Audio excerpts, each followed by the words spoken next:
변시사례형 풀어가는 기본 이런 말은 이 변시사례형을 풀어가는 기본 접근법 이런 말은 뭐 다다익선 그 100번을 해도 절대로 우리는 지치지 않는다. 그러니까 선생님 입장에선.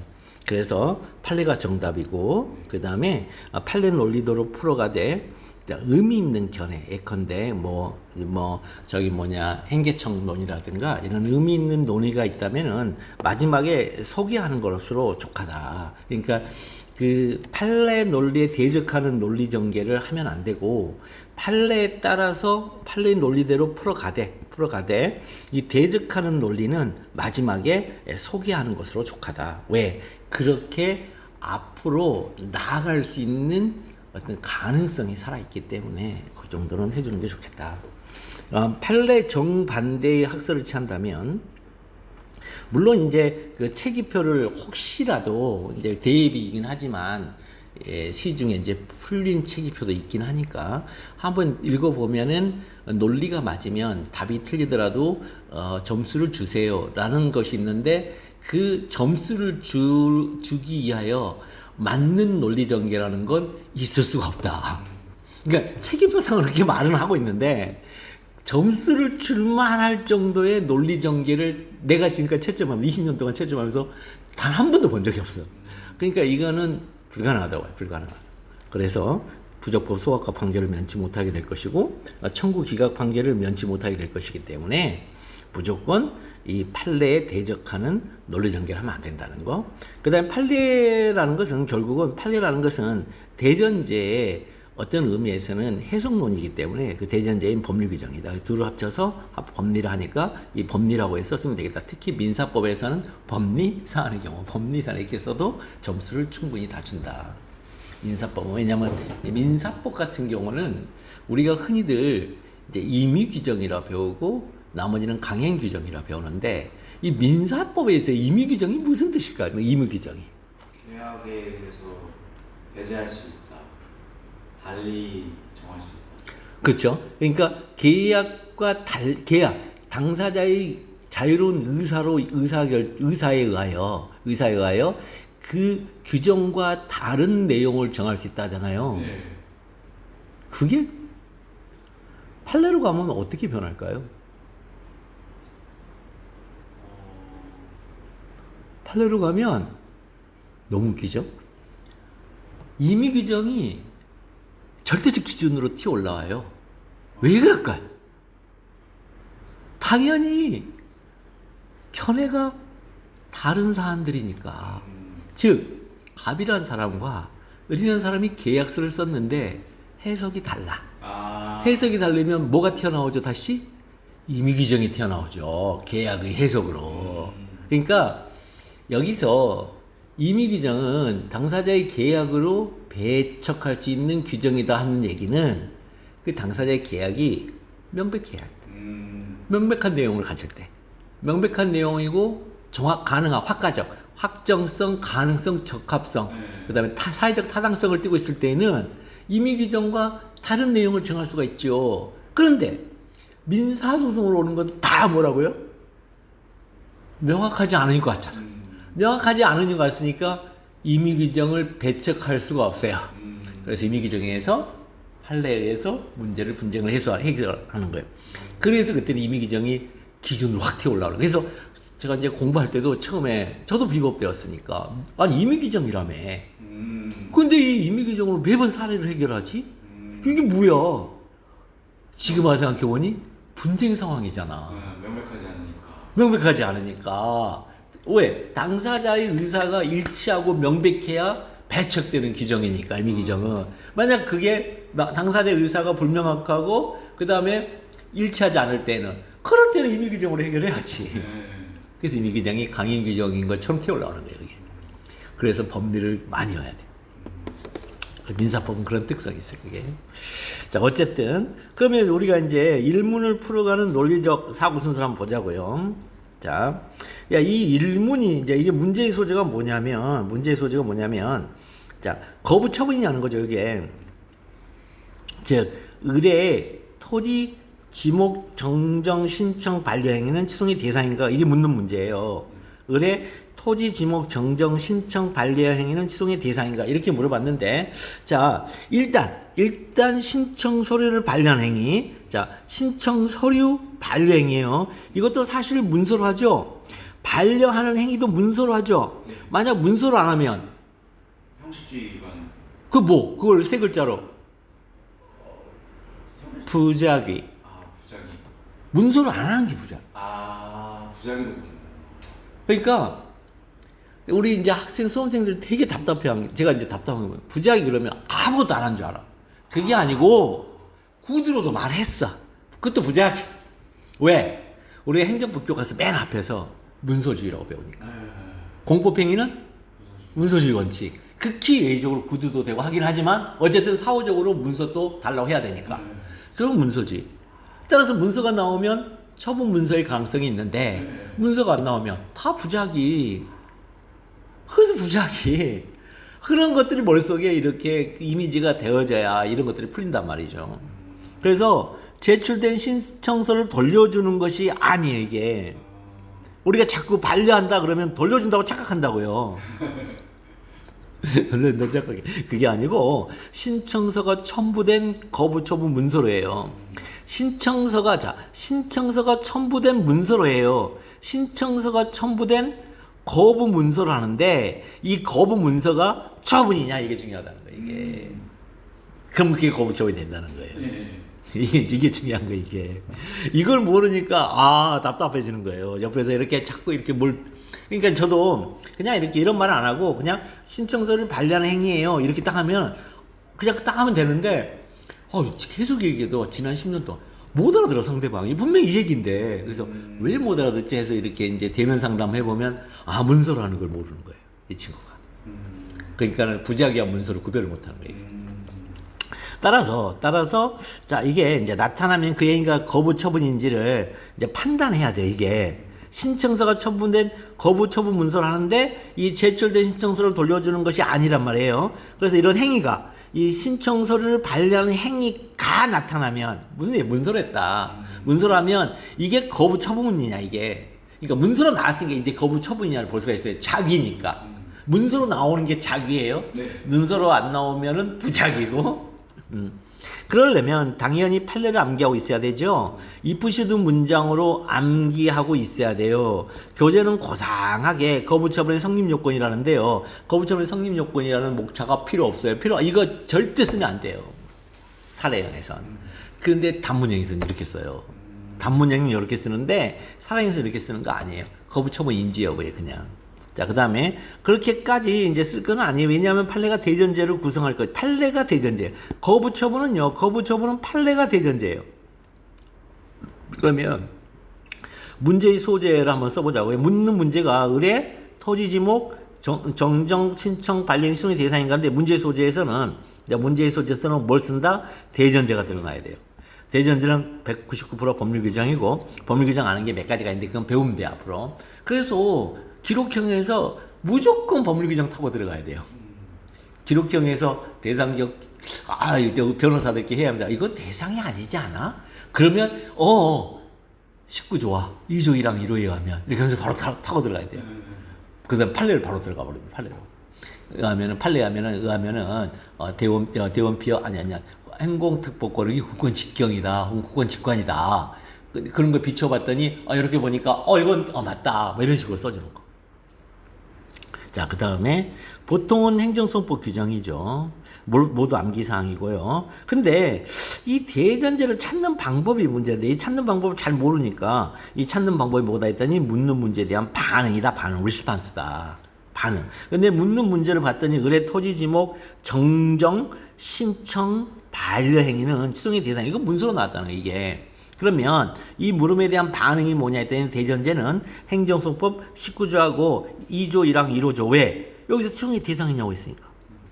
요것 때문에. 그래서 요것 때문에 이제 원래는 이제 저한테 보낸 답안을 보면 처분 그리고 대상 적격. 옛날에 그거는 이원설이에요. 완벽하게. 그거 이원설. 그리고 이원설 해놓고는 판례가 타당하다 이래버리니까 본인은 모르는 거죠. 이렇게 써야 옛날에 그렇게 써야 된다고 생각했으니까. 그런데 그렇게 쓴 교수님 사례집을 보면 전부 다 이원서를 취하고 있어요. 그런데 변호사 시험 공부할 때는 이 변호사 시험 합격한 이제 강사들이 판례가 답이에요 이렇게 얘기하니까 목차는 그렇게 형성해 놓고 판례가 타당하다 이렇게 해버리니까 목차는 이원설 목차를 취하고 있고 판례는 이론설이니까 두 개가 충돌하죠. 점수 빵점. 그래서 점수가 안 나오는데 본인이 왜 점수가 안 나오는지 모르는 거예요. 그게 이제 그 논리의 충돌 지점은 요거는 반드시 수정을 해야 돼요. 근데 뭐 안 들으면 몰라요. 네. 안 들으면 모르고 그냥 습관적으로 써요. 그렇게 이게 뭐 어쨌다고. 근데 그렇게 쓰면 점수가 안 나와요. 자, 그래서 이렇게 그래서 와로 이렇게 쓴다는 거 여기. 그래서 행정소송법 제19조 와 같은 법 제2조 제1항 제1호. 이제 이 대전제가 이제 만족이 되면 수용의 대상이 되죠. 그럼 문제의 소지를 한번 보자고. 이제 문제 소지를 쓸 때, 자, 거부 처분은 반드시 이렇게 시작한다는 거. 첫 문장을.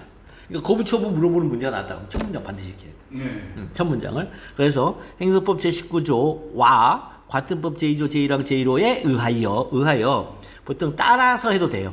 따라서 이렇게 써도 되고 의하여 이렇게 아무 상관없어요. 여기는 이 조사는. 그 다음에 행정청의 거부가 시송의 대상이 되는 거부 처분이 되려면 2% 바꿔준 다음에 2% 바꿔준 다음에 should 그신 그거 그국 이렇게 세 개를 온 다음에 그 신청한 행위가 처분이어야 하고 그 거부 행위가 아니라 신청인의 법적 상태 변동을 처리해야 하며 여기는 그 국민이 되고 그 행위 발동을 요구할 법상소 조례 신청권이 있어야 한다. 그 다음에 그 국민에게 신청권 있는 처분에 대한 거부 행위 신청인의 법상에 어떤 변동을 처리한다고 본다. 이건 플러스 1점이에요. 무조건. 요걸 쓰면 플러스 1점. 요거 안 써도 상관은 없는데 뭐냐면 그 거부행위 요 파트를 지금 이 논증에서 지워버리려고 하는 거예요 지금. 그럼 이제 논증에서 남는 건 그 신하고 그 국이 있어요. 그럼 의뢰 토지 지목 정정 신청 발행의 수용의 대상인과 관련하여 첫째, 자, 그 신청한 행위죠. 그 신청한 행위는 토지 지목 정정이 수용의 대상이 되는 처분인지 문제된다. 그죠? 그 신청하는 행위인을 가죠. 행위인 토지 지목 정정이 수용의 대상이 되는 처분인지 문제된다. 둘째, 그 국민에게 토지 지목 정정의 발동을 요구할 법상소 조례상 신청권이 있는지 문제다. 이렇게 씁니다. 너무 심플하잖아요. 네. 이렇게 빠져나온다는 걸 못 빼는 사람들이 너무 많은 거예요. 그래서 내가 그때도 그 친구한테도 얘기했지만 이렇게 쓰는 사람이 10명 중에 현재 수험가에 2명밖에 없다. 막상 보면 어설프게라도 이렇게 비싸게 쓰는 사람이. 그러니까 이렇게 2명 안에 들면 무조건 합격한다. 걱정하지 마라. 이렇게 쓴 사람이 없어요. 이렇게 심플하게 쫙 빼는 사람이. 그 다음에, 그럼 이제 문제의 소재 뒤따르는 목차들은 형식적 논리 일관성을 유지하라고 그랬죠. 형식적 논리 일관성은 딴 거 아니라고 했어요. 표현 유지. 표현을 절대 바꾸면 안 돼요. 첫째가 둘째가 되고, 둘째가 로마자 3번. 그래서 로마자 2번, 그 신청한 행위인, 아까 는자로 했으니까 이거는 행위인, 토지지목 정정인 시송의 대상이 되는 처분인지 문제된다면 여부로. 그 다음에 로마자 3번 그 국민에게 토지지목 정정의 발동을 요구할 법상소 수행 신청권이 있는지 여부로. 자, 그래서 그 신청한 행위인 계속 틀리잖아. 계속 틀려 맞아 이게.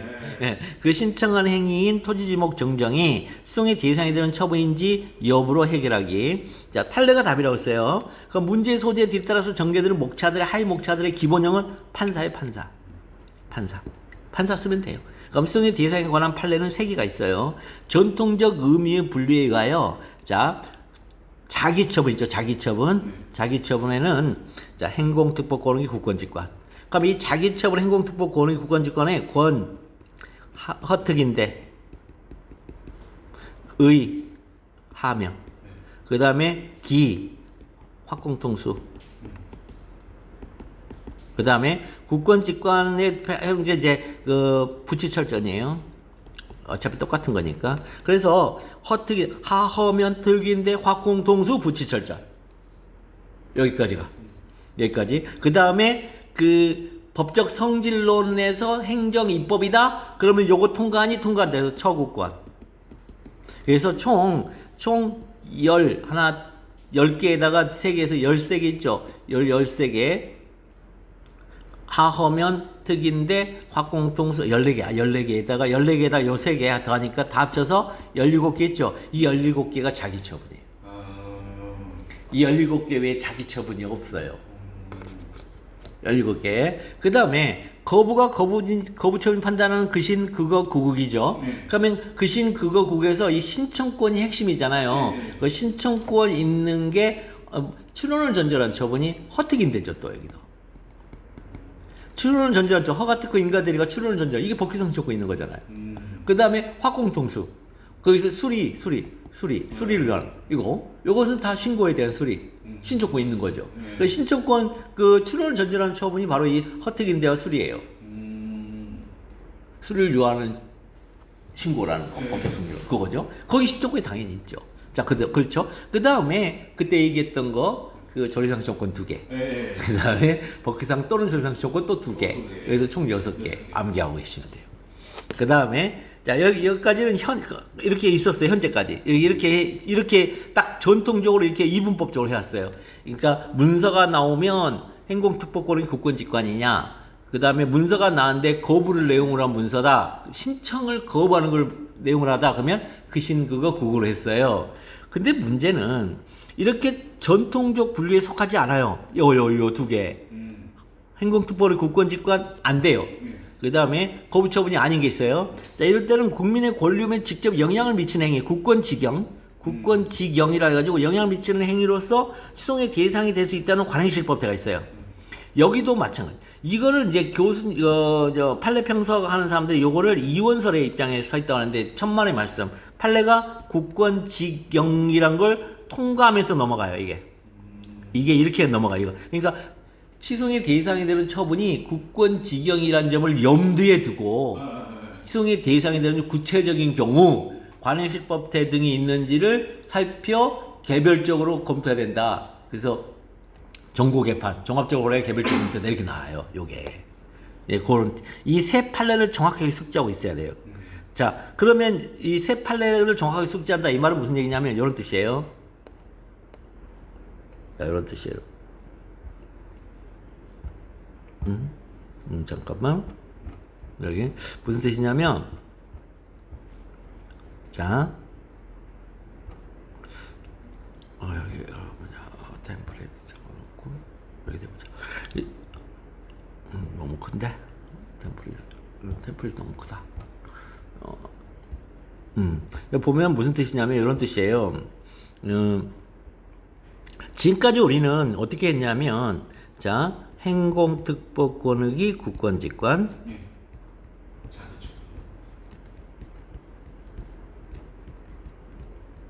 여기 보면 이제 행정행위 있죠.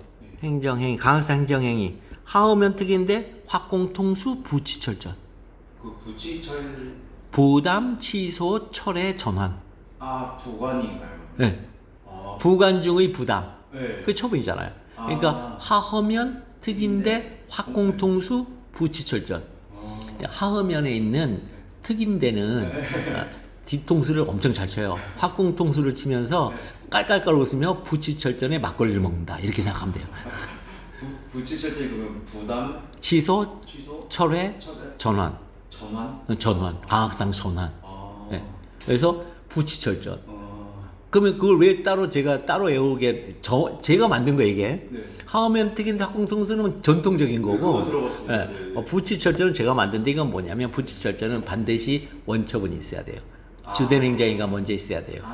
주된 행정이가 있으면 부담을 붙일 수가 있어요. 네. 원처분이 있으면 취소 처리가 가능해요. 무효인 제1처분이 있어야 전환되는 제2처분이 있을 수 있어요. 또 이렇게 앞에 처분이 먼저 있어야 돼요. 존재해야 돼요. 그래서 부치철전을 그렇게 묶는 거예요. 그래서 총 14개. 14개. 그게 행정행위예요. 이 14개 행정행위는 반드시 이것 중에 하나예요. 권익위 중에.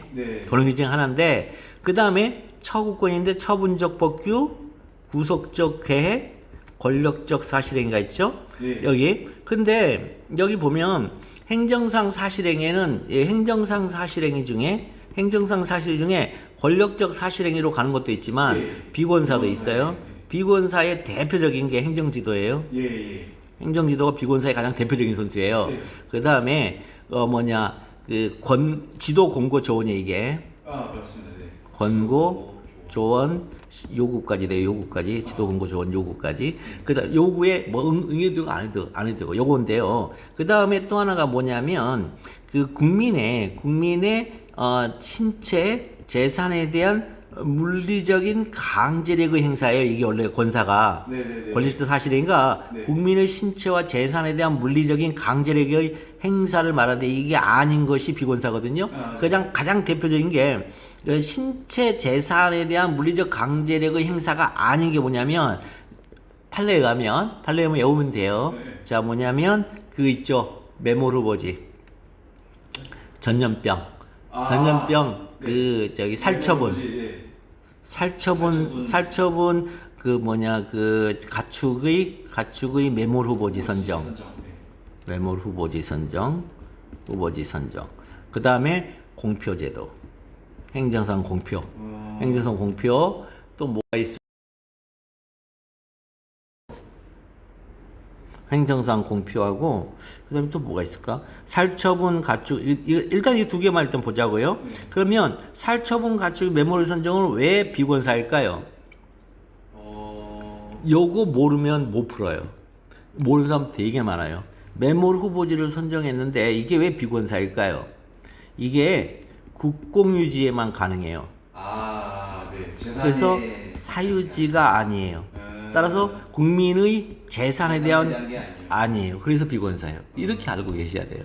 그 다음에 공표는 사람의 명단 이름을 공표하는 거예요. 네. 이름 공개하니까 신체에 관한 게 아니에요. 이거 예. 신체가 아니에요. 이건 국민의 재산에 대한 게 대표적인 게 두 개예요. 그래서 요거 행정지도하고 그래서 이 세 개를 꼭 외우셔야 돼요. 행정지도, 살처분, 공표 이거 네. 요 세 개. 요 세 개는 뭐죠? 권사가 아니잖아요. 예. 그러니까 요걸로는 해결이 안 됩니다. 취소의 대상이 안 돼요. 네. 그래서 나온 게 관행실법태예요. 관행실법태가 적용이 돼서 이 실자가 이제 불이익 사이의 실질적 결연성이거든요. 요 불이익이 뭐냐라는 걸 반드시 배워야 돼요. 그래서 요 판례를 할 때는 불이익을 보면 돼요. 그래서 살처분 가축의 메모로의 선정에서 불이익이 뭐냐면 그 시체 있죠? 네. 사체로부터의 나오는 유수, 네. 흘러나오는 물, 유수로 인한 토지 오염과 그다음 농수 오염과 그다음에 식수원 오염을 말해요. 그거에 대한 건강상 위해 이게 불이익이에요. 그다음에 공표는 수치심 자극과 명예훼손이에요.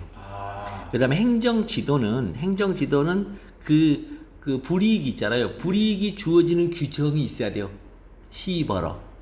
그 넷 중에 하나. 시벌허. 그게 여기서도 나와요. 시정명령 이행강제금 벌금. 벌금부가 허가거부려. 요거요. 많이 요구했어 이제. 이렇게 넘어가는 거고. 그 다음에 그래서 이 관행실법태가 여기서 필요해. 요거 세 개에서 객관식이 다 나와요 선택형에. 그 다음에 또 하나가 뭐냐면 거부처분이죠. 좀 뒤에 이제 보는 건데 거부처분의 경우에는 또 뭐가 문제가 되냐면 그 신청한 행위가 처분이 아닌 것들이 있어요. 네. 그 국가지는 다 만족을 하는데 네. 이것은 이제 물음표죠. 요거는 물음표. 네. 요거는 물음표. 왜냐면 이게 만족되고 이게 만족되면 이건 만족이 되니까 뭐 이건 물음표고. 그러니까 요거하고 요거인데 요거는 만족을 해요. 문제는 요게 문제가 되는 게 있어요. 가장 대표적인 게 뭐냐? 가장 대표적인 게 자족적 신고의 수리 거부. 수리 거부. 대표적인 게 건축 허가. 건축 신고. 판례가 된다고. 네, 건축 신고. 요건 뭐예요? 자, 여기서의 처분은 뭐라고요? 요거 관행실법 아까 국권 네. 행공특법권의 국권직관 이거. 네. 행공특법권의 국권직관 이렇게 쭉 가면 자족적 신고에 대해서는 이 수리가 뭐죠? 사실행위에 불과하기 때문에 여기도 사실행위에 불과하기 때문에 안 돼요. 거부 처분이 안 돼요. 그러다가 여기서도 뭐가 있냐면 여기에 대한 이 거부로 안 보고 거부 처분이 안 되니까 거부가 아니에요. 그럼 뭘로 할까? 관행실법대로 해봐. 여기서 그래서 나온. 네, 관행실법대로 해봐. 여기서도 시벌어 이게. 여기서도 시벌어. 그래서 저게 처벌성이 인정된 판례가. 네. 그래서 처분성이 인정할 때 시벌어로 인정. 시벌어. 이걸로 하고. 근데 판례는 처분이란 말 안 해요. 행정청의 행위라 그래요. 그 다음에 또 뭐가 있냐면 이 신고 안 되는 게 또 있어요. 건축 신고 이게 첫 번째. 두 번째 또 있어요. 뭐가 있냐면 그 국립대 총장 총장 임면 사건에서 이제 갑이라는 사람과 을이라는 사람이 있었는데 갑이 1순위자예요 원래. 을이 2순위자고. 네네네. 그런데 그 교육부 장관의 제청을 거쳐서 대통령한테 간단 말이에요. 네. 그럴 때 이 제청에서 을만 제청한 거예요. 갑을 빼버리고. 네. 그러면 이게 경원자 관계에 있냐는 거예요. 요게 네. 요게 네. 이거 경원자 관계에 서질 않아요. 이게 아. 경원자 관계에 서면은 뭐가 되냐면 얘에 대한 얘는 인용. 원고적 격이 있고 네. 그 다음에 자기 자신에 대한 거부 처분 소송을 제기할 수 있어요. 경원자의 관계에 있으면. 예. 근데 경원자 관계에 서는 관계가 아니에요. 경원자 관계는 뭘로 하냐면 법률 규정을 하거든요. 예. 근데 법률 규정이 교육부 장관의 제청은요. 단독 제청을 해도 되고 복수 제청을 해도 돼요. 그러니까 오로지 단독으로만 제청이라 그러면 경원자 관계예요. 근데 복수 제청도 가능하기 때문에 요거는 경원자 관계가 아니에요.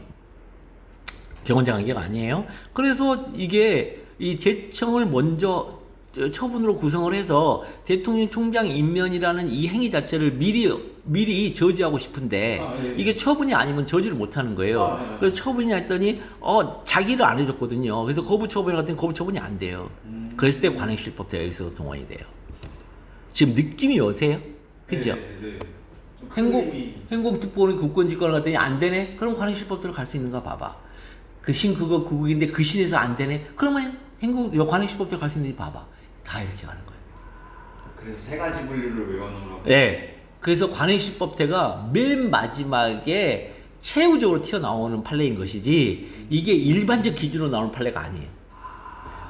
그래서 체기표에 그렇게 나오는 거예요.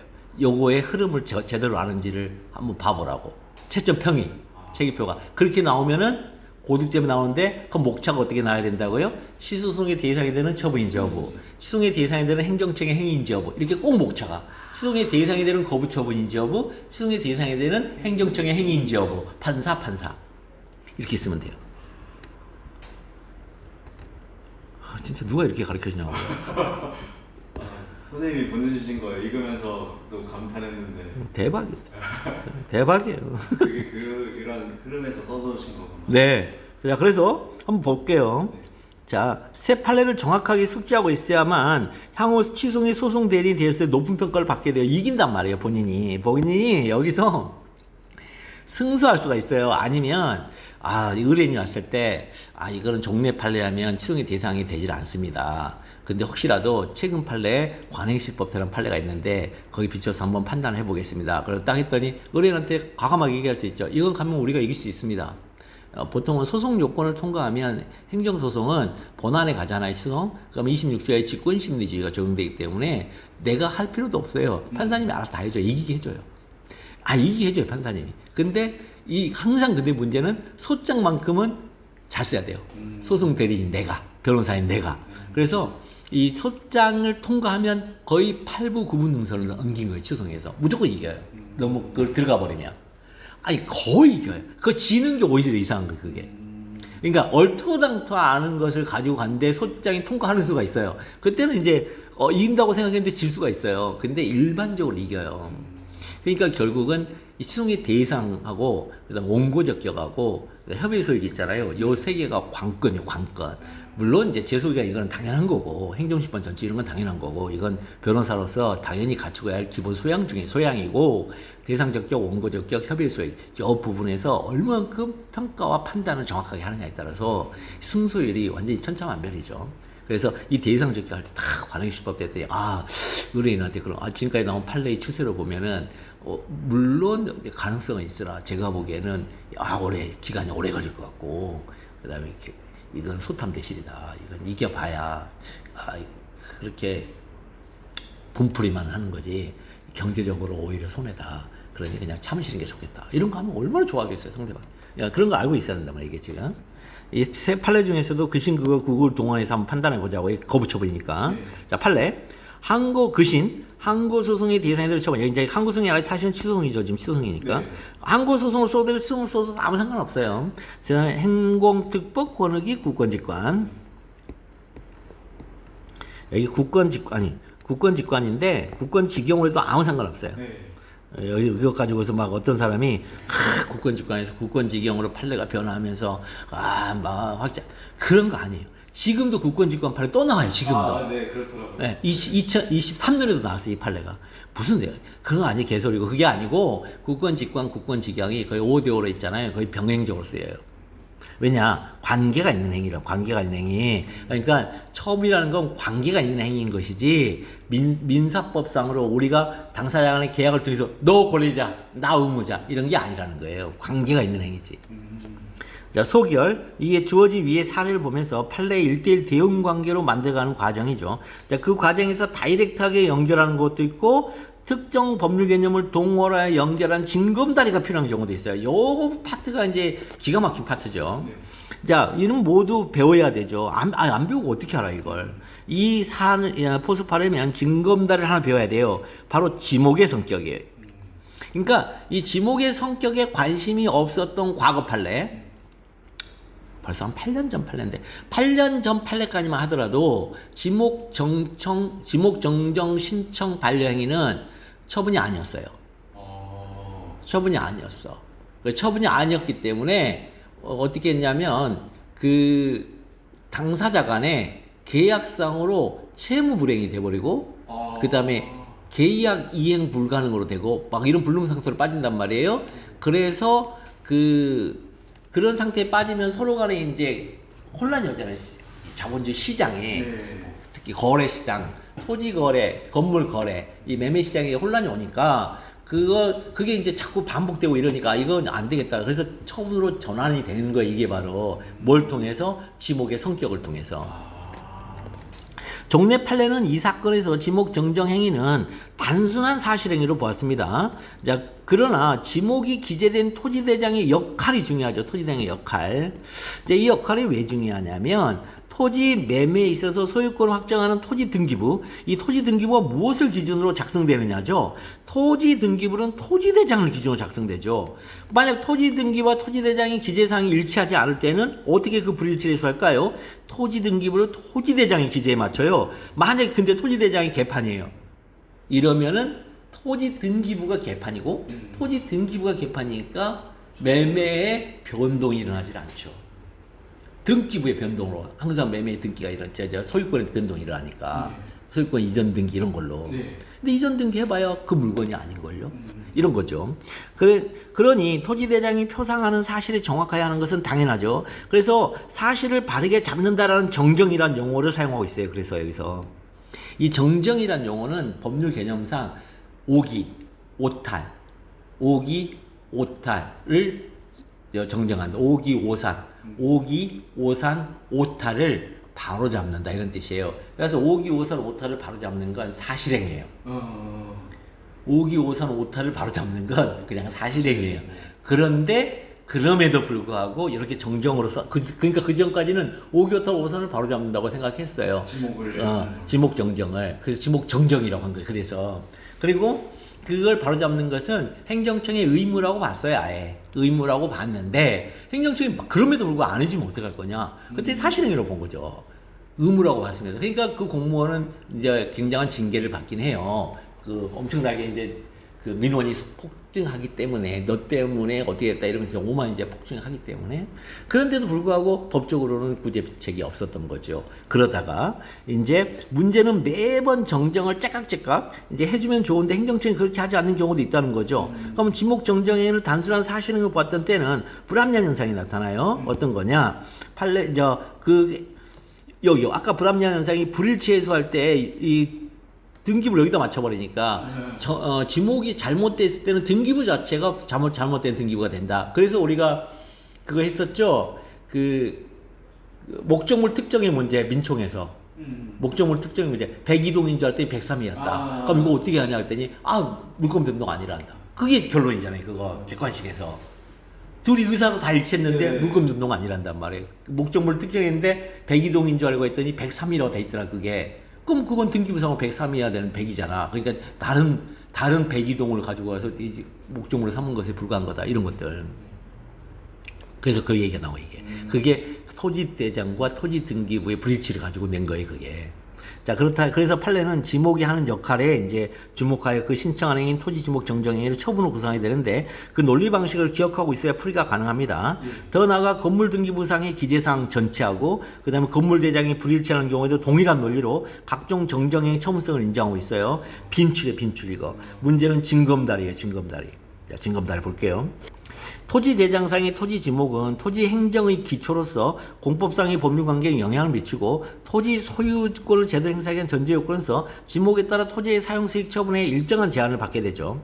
자, 지목에 따라 토지의 사용 수익 처분에 일정한 제한을 받게 돼. 이게 무슨 얘기냐면 지목이 뭐냐면 여기다가 건물을 지을 수 있어요. 여기에 오피스텔 지을 수 있어요. 여기에 상가 건물 지을 수 있어요. 여기에 공장 지을 수 있어요. 여기는 논으로밖에 사용을 못해. 이런 것들이 지목이에요. 그러니까 따라서 거기에 뭐예요? 사용 수익 처분에 일정한 제한을 받죠. 왜? 농지 같은 경우 함부로 처분도 못해요. 네, 농자 유전의 원칙이라서 농자만 가질 수 있어요. 농자들만. 그러니까 농민인지 아니냐가 중요해. 그 사람 신분이. 그러니까 서울에 살면서 왔다 갔다 하면서 주말 농장 그런 거 안 돼요. 그런 것들 말이에요. 이게 그러니까 처분에 제한을 받죠. 그 다음에 사용 수익도 제한해 받죠. 왜냐면 상가 건물이 못 올리니까. 이런 것들. 그러니까 지목을 거기에 맞게끔 변화시켜주죠. 그러니까 지목 변화시키면 또 뭘 또 같이 변화시켜야 돼? 형질도 변화시켜줘야 돼요. 그러니까 다 일치하게 되는 거예요, 그게. 그래서 여기 보니까 토지 행정의 기초란 말이에요, 지목이. 마치 지목이 우리 이제 그 화학으로 치면은 이게 원자인 거죠, 원자. 원자에 해당하죠, 원자. 그 다음에 이제 형질 변경 이건 다 분자에 해당하고. 자, 그래서 첫째 건축물 대장의 건축물 대지가 아닌 토지가 그 건축물 지번으로 잘못 기재되어 있다 이게.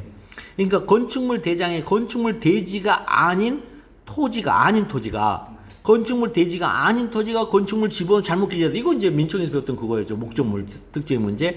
그 잘못 기재된 지번의 토지 소유자가 건축물 대장 소관청에 대하여 지번의 정정을 신청하더라도 그 소관청으로서는 건축물 소유자의 정정 신청이 없다면 그 지번을 정정할 수가 없어요. 여기서 키가 뭐냐면 이거예요. 신청자가 정해져 있어요. 이건. 건축물 소유자만 정정 신청할 수 있어요. 건축물 소유자만 정정할 수 있어요. 정정 신청할 수 있어요. 그러니까 옆에 있는 사람이 야, 그것도 잘못된 거야. 그러니까 내가 신청할게. 안 돼요. 이거. 그 다음에 그럼 건축물 대장이 건축물 대지가 아님에도 그 건축물 지번 잘못 기재된 토지가 있는 경우에 자, 그 건축물 소유자가 그 지번의 정정 신청을 거부하고 있어요. 오히려 이거 이제 다른 얘기예요. 그러면 그 잘못 기재된 지번의 토지 소유자는 사실상 그 토지의 건축물을 신청할 수가 없어요. 내게 아니니까. 거기다가 그에 따른 소유권 보존 등기를 마칠 수가 없어요. 소유권 보존 등기를 마쳐야 내 것으로 만들어서 팔 수가 있죠. 못 팔아요.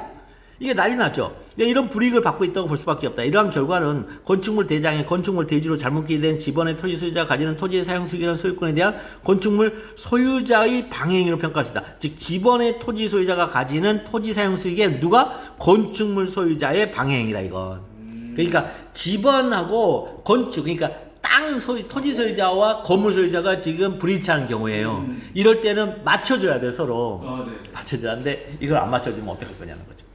그 다음에 그러면 건축물의 용도는 도대체 뭐냐 그랬더니 토지의 지목에 대응하는 거다. 아까 지목 얘기를 하면서 지금 건축물 얘기를 지금 해주는 이유는 뭐냐면 논리가 같아서 그래 지금.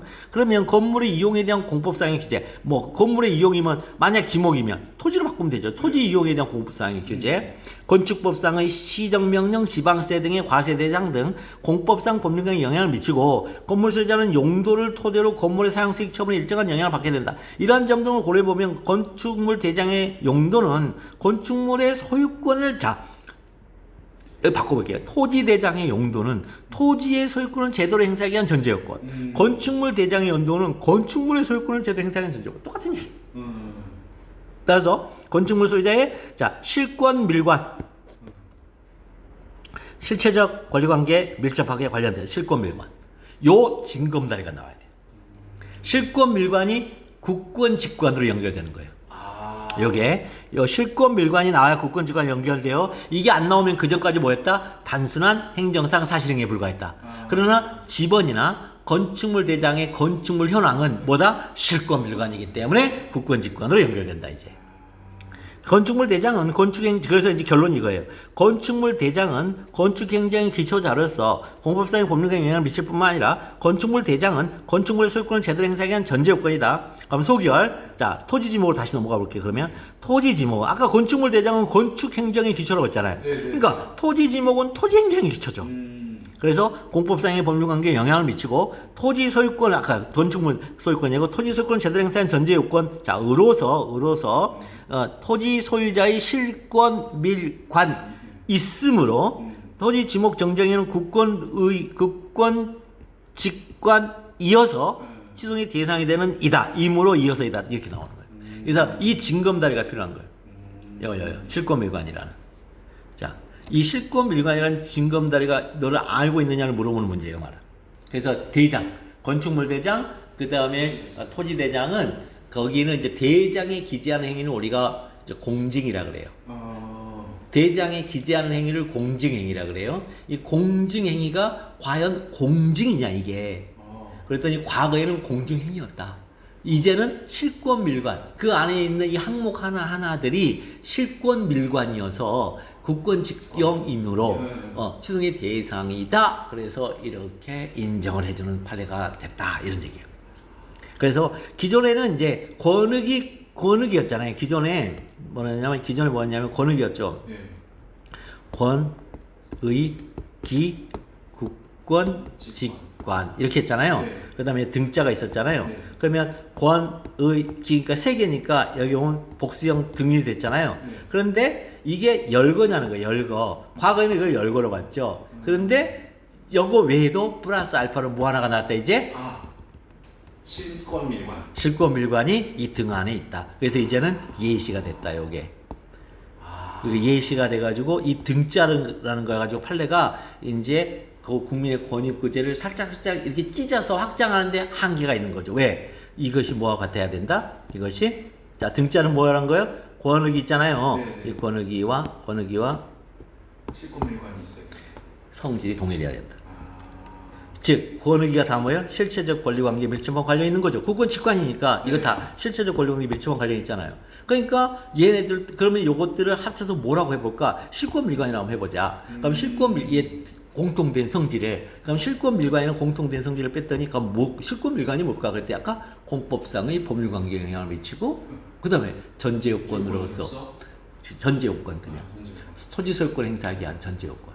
그래서 공법상의 법률 관계 전제 요건 이 두 개의 요소를 갖고 있으면 실권 밀관을 하자.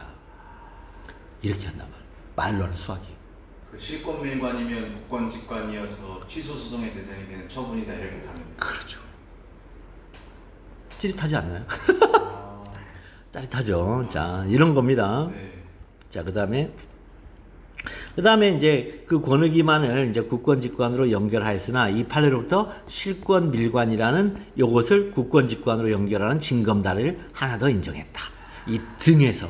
그래서 예시적 그죠? 네, 열거에서 예시로. 판례 평석을 이런 식으로 해야지 뭐 이상한 평석이 나온단 말이지. 이건 말도 안 되는 이상한 소리. 자, 그 다음에 그 국민에게 이 토지 지목 정정의 발동 요구가 법상으로 출연할 수 있는지 여부 해결. 이거 그때 했죠. 신청권에서의 권을 해결. 다시 한번 머릿속에 해보자고요. 자, 권만 나오면 기계적으로 권리를 머리에 떠올리는데 그렇게 간단한 문제가 아니죠. 요 권이라는 한자 말은 일본 한자죠. 아니, 이 권이 우리의 한자도 있는데 법학에서 쓰이는 이 권은 일본 한자예요. 일본 애들이 쓰는 한자예요. 그럼 요거에서 우리가 쓰는 일상적 한자와는 그 쓰임새를 달리합니다. 문제는 권에 해당하는 독일의 법률 개념에는 세 가지 용례가 있다는 거죠. 그 독일법은 로마법의 재발견이죠. 그 개념들 모두 그리스에서 나왔어요. 그럼 그리스어의 권에는 세 가지 의미가 있죠. 첫째는 본질, 플라톤의 이데아에 있는 본질이 현상계, 페노미나에서 관찰되는 것들에 나타나는 양상, 이 나타나는 양상을 권이라고 하는 게 있고, 즉 관계 개념이죠. 본질과 현상 간의 관계 개념이죠. 그 다음에 본질과 나타나는 양상들의 관계를 본질적 측면에서 권이라 했어요. 둘째는 어떤 물체가 자신의 내부에 가지고 있으면서 언제든지 외부에 현현해 낼 수 있는 힘을 말하죠. 힘, 이걸 디나미스, 즉 폭탄이죠. 시스템적으로 유지되는 힘이죠. 이제 그것을 그리스어로 첫째를 엑스시아, 둘째를 듀나미스, 셋째를 크라티아라예요. 그럼 신청권에서 권을 우리 판례는 엑스시아로 봐요. 저는 이거 보고서 있잖아요. 처음에는 제가 이거 몰랐어요. 모르다가 왜 자꾸 대상적 격설을 할까? 그래가지고 어떻게 이걸 해결하지? 팍 파고들다가 이것을 얘기해주는, 요것을 얘기해주는 설교를 제가 듣게 됐어요. 그래서 거기서 확 깼어요. 와, 48년도에 이게 나오는 건데, 그때 이미 우리 이 대법원 판사님들은, 대법관이었죠, 그때. 대법관님들은 다 알고 있었다는 거 아니에요. 뒤에 있는 후학들이 모른다는 거 아니에요. 소위 말하는 평석을 쓰는 후학들이 이게 뭔 말인지 모른다는 거 아니에요. 그럼 그 당시에 그러면 대법원 판사들이 뭐였냐? 크리스찬들이 대부분이었어요. 그때. 그러니까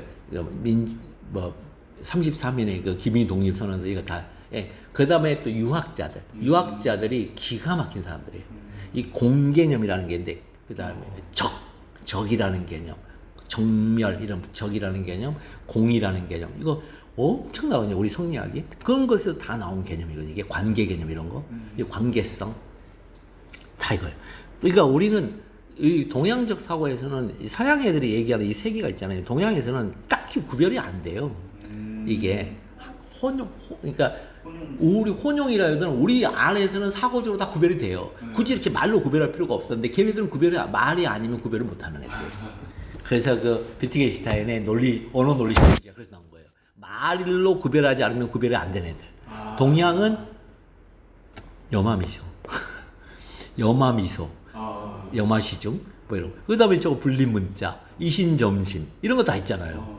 그러니까 달라요. 서양과 우리의 사고 방식이. 근데 성경이 이신전심으로 쓰여져 있어요. 원래 예수 말은 이신전심이에요. 근데 그것이 서양으로 먼저 갔잖아요. 그러니까는 얘네들이 못 알아들으니까 서양식 용어로 바꿔준 거예요. 바울이라는 사람이. 그게 다시 동양으로 왔잖아요. 네네. 너무 어려워. 거쳐서 오니까 또 너무 어려워. 그렇게 분리한 게 너무 어려워. 그래서 다이렉트하게 성경을 이해하자.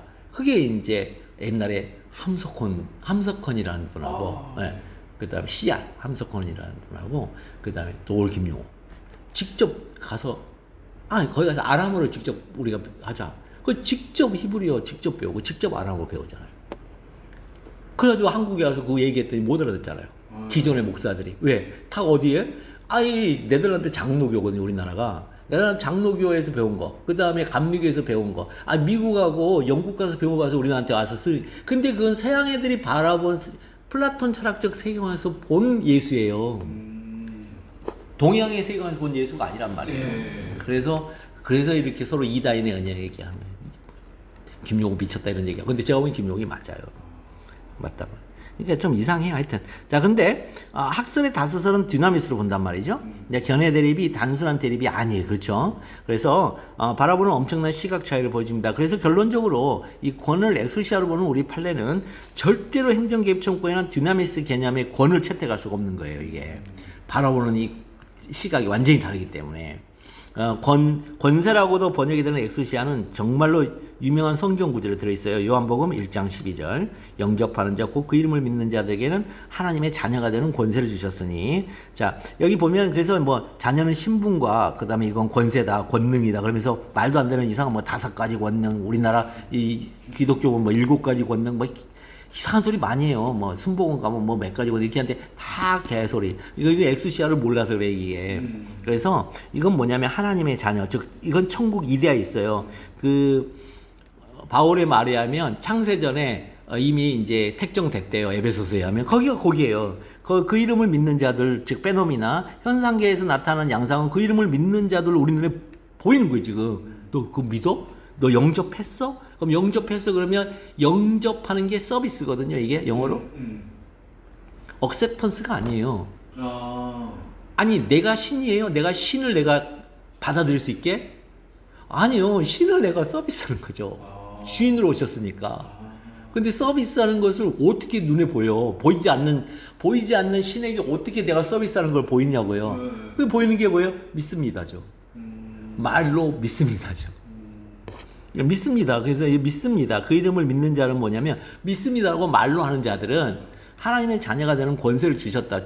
뭘 주긴 뭘 줘. 하나님의 자녀라는 것이 드러나는 거다. 그래서 이게 즉 관계 개념에 불과해요. 근데 이 주셨다 이렇게 해놓으니까 그러니까 권세란 말이 뭔가 주는 것 같거든요. 그러니까 말을 번역이 오역투성인 거죠. 무슨 그 이름을 믿는 자들에게 하나님의 자녀가 되는 신분과 세상을 이겨내는 권능을 주는 게 아니에요. 무슨 세상을 이겨내는 권능을 왜 줘? 아니 세상을 이기는 권능을 왜 줘? 하나님 자신이 세상을 이긴 자인데 그걸 왜 나한테 왜 주죠? 나는 너무 이해가 안 돼요. 그러니까 이제 말도 안 되는 소리를 하는 거예요. 이 세상에서 너를 훈련시킨다 뭐 한다 이런 말도 안 되는 소리 하는 거예요. 그런 걸 왜 해? 도노돈수, 도노점수 이거 불교적 세관이에요 이거. 도노돈수예요. 크리스찬들은 바로 혹시 성경을 읽어보시면 모르겠는데 성경에는요 예수를 딱 영접하잖아요. 그 이름을 믿잖아요. 그 뒷얘기가 없어요. 끝났어 이제. 예수 영접했다, 크리스찬 됐다. 그 뒷얘기가 없다니까요. 그 뒷얘기가 궁금하지가 않아. 그 뒷얘기는 뭐예요? 하나님 자신의 얘기니까. 영접하기 전까지는 세상에 너를 내가 떨어뜨려 놨는데 때가 되면 내가 널 부를 거야. 근데 어떤 방식으로 부를 건지 요모조모 부르는 양상들이 다 다를 거 아니에요. 그거 보여주는 거예요. 그거 딱 택정됐어. 불렀어. 창세전에 택정했다. 또 떨어뜨리고 불렀어. 누구 말에 하면 저기 누구냐. 라이프치히의 말에 하면 단자론이에요. 단자론에 의해서 프로그램 돼가지고 시간이 딱 되니까 불렀어. 그럼 그 뒤부터는 관심이 없어요. 관심이 없어요. 참, 근데 자꾸 그 다음부터 잘 살래. 하나님 자녀처럼. 뭘 어떻게 잘 살아. 이 현상계에서 여기가 훈련소라며. 훈련소에서 뭐 잘 살면 뭐 할 건데. 훈련소에서 나가면 뭐 대단한 사람 되는 거 아니까. 끝났다니까요. 끝났어요. 그래서 자살한 사람들 의외로 되게 많아요. 크리스찬 중에 자살한 사람들 되게 많아요. 왜? 이미 끝났으니까. 근데도 자살을 제약시하잖아요. 자살을 제약시한 게 없어요, 성경에. 아니, 담배 피지 말라, 술 먹지 말라, 그것도 없어요. 술 취하지 말라가 뭐냐면, 술은 뭐죠? 술은 순수한 물에다가 발효주를 섞은 거죠. 그죠? 섞은 거잖아요, 술이라는 게. 물이 아니잖아요. 이 물은 윗물과 아랫물이 있어요. 윗물과 아랫물을 소망이라고 그래요. 소망이라고 그러는데 이게 관계 개념이에요. 이것도 아랫물을 저주라고 그래요. 윗물이 진리예요. 그래서 물이 바다 덮음같이 아랫물을 바다라 그래요. 저주거든요. 물이 떠내려가서 바다를 덮었어요. 노아 홍수 때 물이 바다 진리가 내려서 바다를 덮어버렸어요. 진리로 비진리로 덮어버린 사건이야 그게. 그 비진리를 덮어놓으니까 어떻게 돼요? 비진리에 살고 있는 현상계에 살고 있는 비진리 존재들이 다 기식이 어머면에서 다 죽잖아요. 이 기식이 호흡이 또 생명이거든요. 근데 비진리에서 숨쉬고 있던 거 다 거짓말이야. 그 생명 아니야. 다 죽여버리잖아요. 딱 8 남겨놓고. 8. 이 8이 또 중요하거든요. 숫자가 또 성경에. 근데 어쨌든 그렇게 됐거든요. 그런데 그 물이 있잖아요. 물. 순수한 물은 진리예요.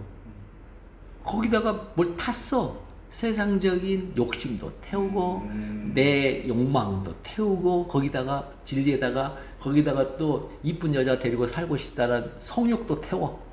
이런 이성에 대한 욕망도 태워. 돈에 대한 욕망도 태워. 그러면 술이죠. 술 취하지 말라. 태우지 말라는 거예요. 그게 제1계명이 나 위에 다른 신을 섬기지 말라 하잖아요.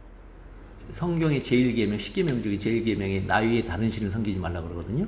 그런데 나 위에 다른 신이 있나요? 위의 신이라며. 기독교는 위의 신이라 그래요. 그럼 나 위에 다른 신이 있을까요? 없잖아요. 이 말 잘못됐지 않아요? 그러네요. 아니 하나님도 되게 웃겨. 하나자에다 님자 붙여놓고 그게 하나님이야 신이야? 아니 그것도 웃기지. 하여튼 그것도 웃기는 얘기지만 어쨌든 the only God이 하자고요. 근데 자기 오로지 only God이에요. 그럼 뭐예요? 그렇잖아요. 나 위에 다른 신으로 십계명이 그렇게 돼 있잖아요. 그거 오역이에요. 나를 다른 신으로 섬기지 말라. 나를 진정한 신으로 섬겨야지 다른 신으로 섬기지 말라요. 세상에 신은 나 하나밖에 없는데 나를 다른 신으로 섬기지 말라. 무슨 얘기입니까? 그래서 성경에 보면은 구약 성경 저도 처음에 몰랐어요. 맨 그렇게 나와요. 아브라함의 하나님, 그다음 아브라함과 이삭과 야곱의 하나님, 나의 하나님이시오. 이렇게 나가요. 그게 무슨 얘기예요? 다른 하나님 아니고 이 하나님. 그래서 이쪽에 오면 예수 그리스도의 아버지 하나님 이렇게 얘기를 해요. 예수 그리스도. 주 예수 그리스도의 아버지 되신 하나님이란 말이에요. 그러니까 예수 그리스도의 아버지란 말이죠. 그러면 그렇게 불러야지만 그게 그 신인 것이지 다른 쪽으로 부르면 다른 신이라는 거예요. 그래서 나를 세상적 성공의 도구로 삼는 신 이런 걸로 하지 말라는 거예요. 십자가에 못 박힌 예수를 십자가에 못 박힌 그 신으로 나를 믿어라요. 그럼 다 나 어디로 가요? 결론은 십자가에 못 박혀 죽으러 가죠. 내가 세상의 모든 크리스찬은 십자가에 못 박혀 죽으러 가는 존재예요. 그런데 십자가 못 박혀 죽기 싫대. 그렇잖아요. 세상에서 성공하자, 선한 영향력을 미치자, 시크릿, 탑시크, 비밀스러운 얘기와 성공하는 성경에 성공하는 비결 뭐 이런 거 개소리죠. 갑자기 거기까지 왜 나왔지? 이 관계 개념 때문에 관계 개념에 불과해요. 엑스시아. 이 관계를 바울은 에베소서에서 창세전에 이미 택정되었다. 만세전에. 즉 이미 결정된 것이라고 한 거예요. 그게 어쨌든 매우 치열한 다툼이 발생하고 있으므로 반드시 학설과 판례를 써주고 이제 판례 견해를 취한 다음에 사안포서까지 흘러가야 되죠. 학설, 신청권 존부를 소송의 어느 단계에서 검토해야 하는가? 대상적 격단계 검토하자, 원고적 격단계 검토하자, 본안 문제설이다. 본안 단계 가서 살펴보자. 이렇게만 쓰면 돼요. 뭐 주저주저 학설의 내용들을 쓰려고 하지 마세요. 그것은 문학적 베이스를 가지고 있는 사람들의 논리 구조예요. 이걸 말도 아니에요. 판례는 신청권 존부는 구신 누구, 구책 사건에서 신청인이 누구인지 고려하지 않고 이런 거 한 번씩 외우면 이제 우리가 기록형에 다 써먹을만 하죠. 네.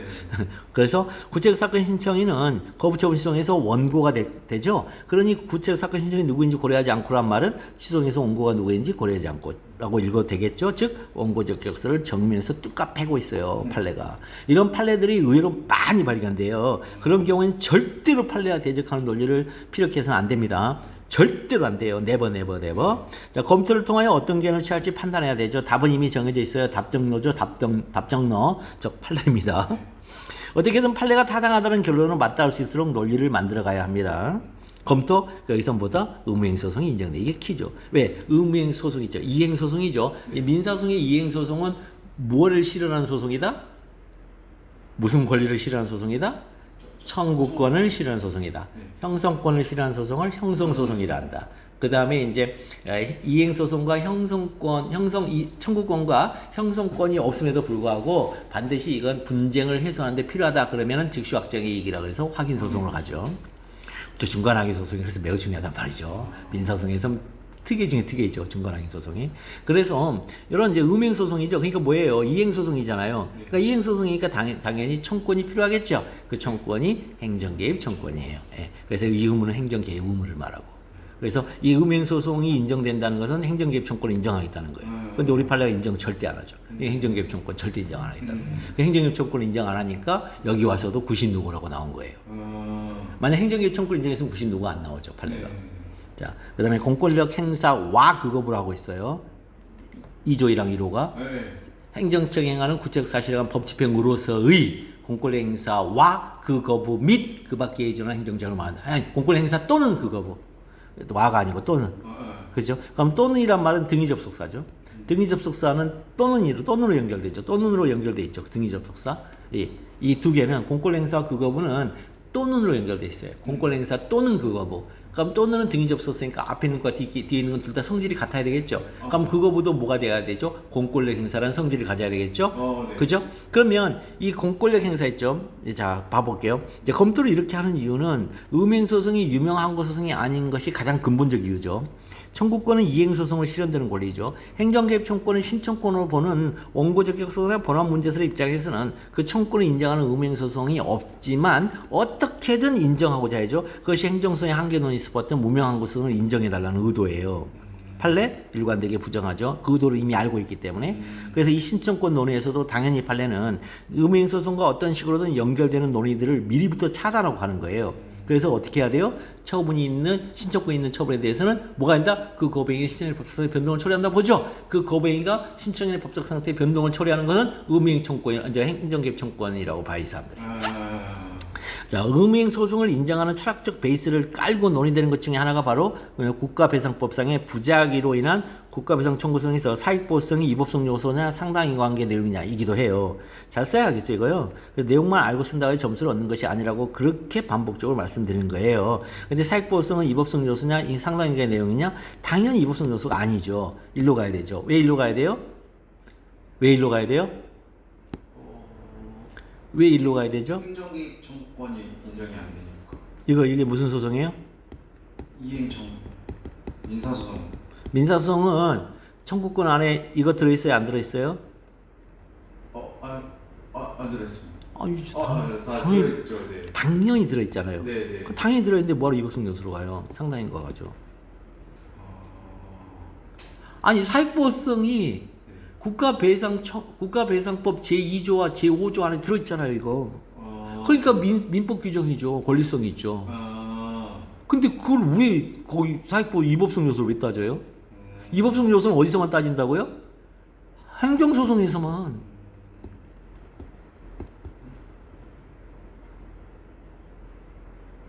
이법성 나하고 뭔 상관 있어?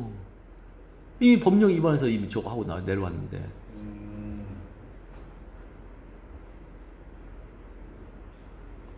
이야.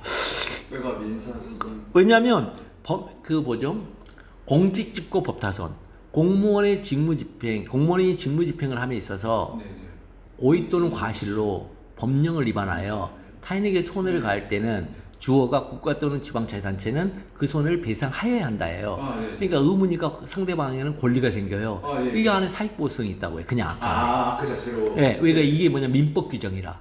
네. 아니 민법의 특별법이라며요. 그러니까 당연히 민법이죠. 네. 사익보호성이 있죠. 네. 그럼 사익보호성이 있는데 그러면 이 사익보호성에서 이게 이법성 요소냐면 법령 위반 안에 들어가 있어야 되잖아요. 네. 근데 우리 판례는 이걸 민법 규정으로 보기 때문에 부작위의 법령 위반을 뭘로 보냐면 이연 배제 자기 의무를 이행하지 않았다는 걸 법령 위반으로 봐요. 이연 배제 아니 행정 개입 의무 위반이 아니고 이연을 배제할 자기 의무를 이행하지 않아서 위반이다. 왜?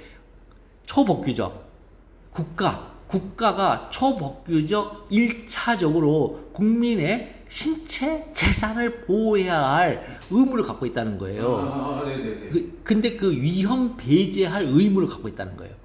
신체 재산에 위험을 미치는 것을 배제할 자기 의무를 갖고 있다는 거예요. 뭔데? 그것은 초법규적 1차적으로 갖고 있다는 거예요. 그 초법규적 1차적이 뭐냐면 사회계약론이에요. 그거. 우리가 사회계약론에 사회계약을 하고 위임계약을 하잖아요. 네네네. 사회계약을 통해서 국가를 만들고 그 다음에 위임계약을 통해서 본인이 갖고 있는 권리를 삼권에게 넘기잖아요. 이거는 순 개소리인데 어쨌든 이런 식으로 해서 이제 국가가 성립됐다라고 어떻게든 이론적으로 이렇게 만들고 싶었어요. 로크라는 사람이.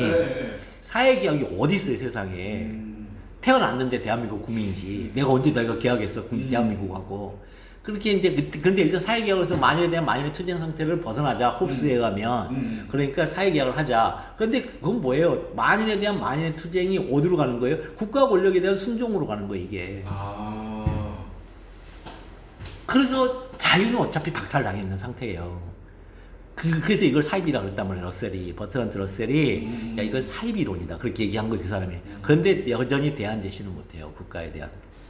그런데 어쨌든 그 사회계약에 의해서 국가가 만들었는데 그럼 사회계약은 초법규적 1차적이에요. 네. 사회계약이 헌법에 들어가 있지는 않아요. 그렇습니다. 국가 이후에 헌법 제정 권력에 의해서 헌법이 만들어지고 그 다음에 입법부가 헌법에 의한 헌법 안에 있는 입법부인 국회에서 법률을 만든단 말이에요. 그죠? 그러니까 다른 얘기란 말이에요. 그 초법규적 1차적으로 왜 우리가 사회계약을 맺었냐는 거예요. 국가를 통해서 내 신체와 재산을 보호해달라. 그거란 말이에요. 그러니까 초법규적 1차적 네. 의무로서 해야 되는데 안 했다는 안 거예요. 했다니까. 네. 그러니까 법에 있지 않아도 된다는 거예요. 부작위는. 그런 상황. 근데 초법규적이고 1차적으로 국가의 이런 이연 배제 의무가 이연 배제 작용은 언제 발생하냐면 학자들에게 하는 재량용으로 수축되는 상황이에요.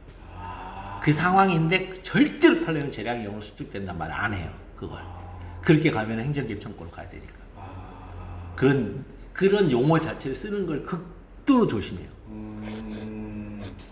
그러면 이제 그러면 사익보호성은 뭐냐? 사익보호성은 보호되는 사익만큼 돈으로 배상해 줄게. 손해의 범위예요. 그래서 상당인과관계. 예. 그래서 인과관계 중에 상당성이에요. 규범적 평가에. 위법성 요소가 아니네요. 예.